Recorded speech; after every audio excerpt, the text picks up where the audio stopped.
Boyle and I'm quitting alcohol. So I just got back from watching Mark Norman at the Darling Harbour Theatre. My friend Rakesh, comedian and startup unicorn owner, had a ticket, hit me up and said, do you want to come? So I went out with him. And fucking this Rakesh. So he's just like this Sri Lankan dude. He's bald. He wears glasses. Like, his glasses are thick as well. Like, they're the bottom of a fucking Coke bottle. Look him up on Instagram if you want to see him. Rakesh Martin. Sri Lankan dude. Not a very intimidating figure. Anyway, we get into this theatre and we're sitting down and we're having a chat. And the three people next to us are three Irish blokes. And they're a little bit sauced. So Rakesh is sitting next to an Irish guy and the two next to him. And I'm on the other side of Rakesh.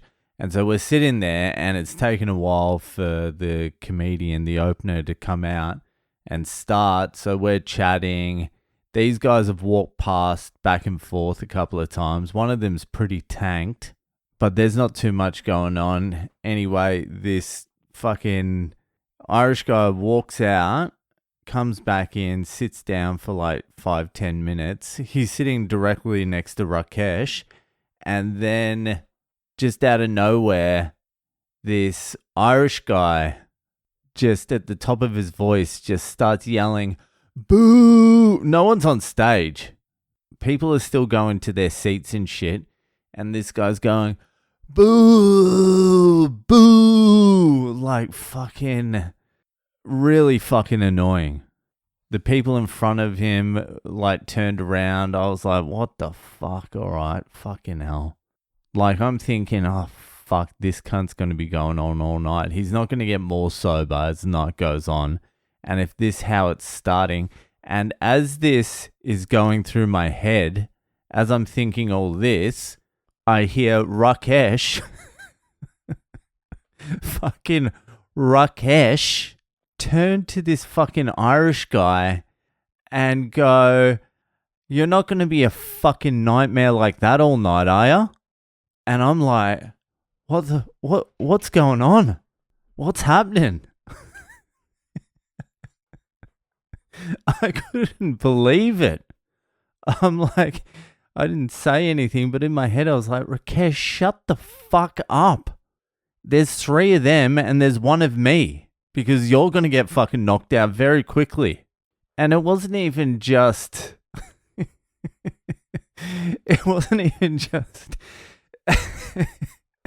how he said it. Well, it was partially how he said it. It was so fucking funny.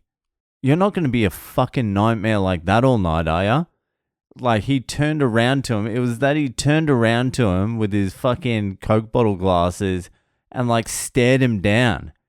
And the Irish guy, I think the Irish guy was in as much shock as I was, because he sort of looked at him and he's like, nah. And then he sort of, like, backed off. He quietened down. Rakesh tamed the lion, and then this guy was fine for about 45 minutes or something.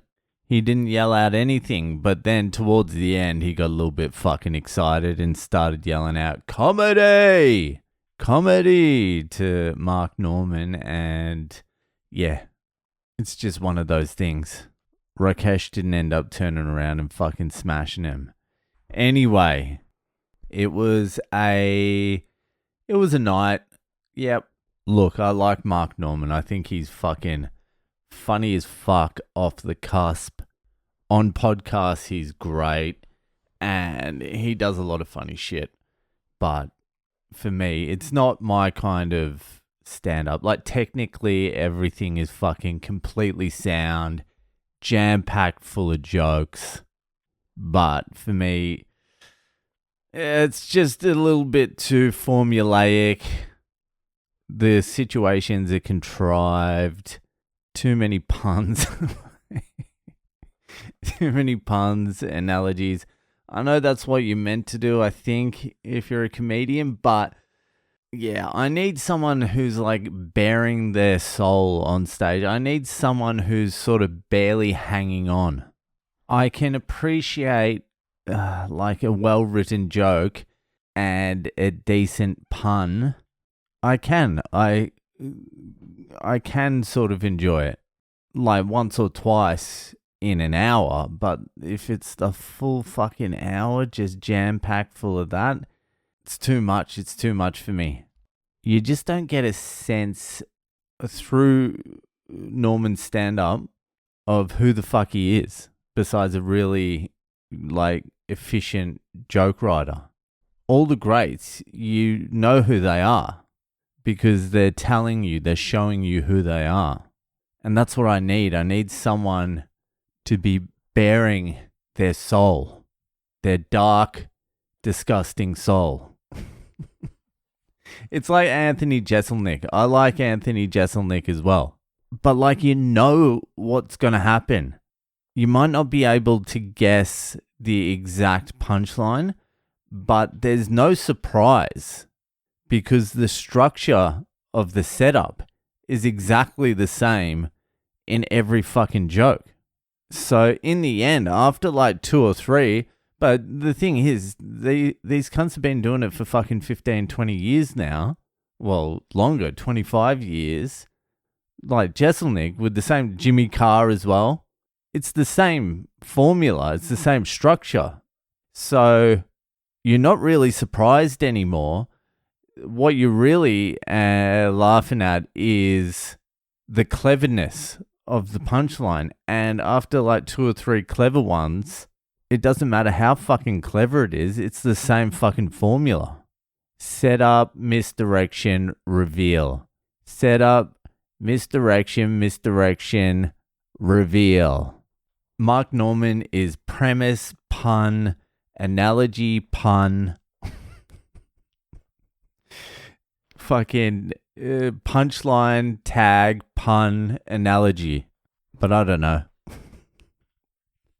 And the topics, like, he had this opener and like 90% of his opener's jokes were like about sex and race, and then there was like overlap between Norman's and his opener's jokes, and both of them even said Pearl Harbor, but like a lot of the same subjects. I don't know about comedy anymore. I suppose you sort of get to a stage where every single cunt in the entire world does comedy, so what else is there? What's left? Anyway, I had a good Laksa afterwards. That was great. I tell you what wasn't great, the $27 fucking price tag for a chicken Laksa. What the fuck is going on? $27 for a Laksa in Chinatown in Sydney City. $27. Fuck you and your Laksa. I'll probably come back because it's fucking delicious. Anyway, fucking that'll do it for tonight, and I'll see you the fuck later.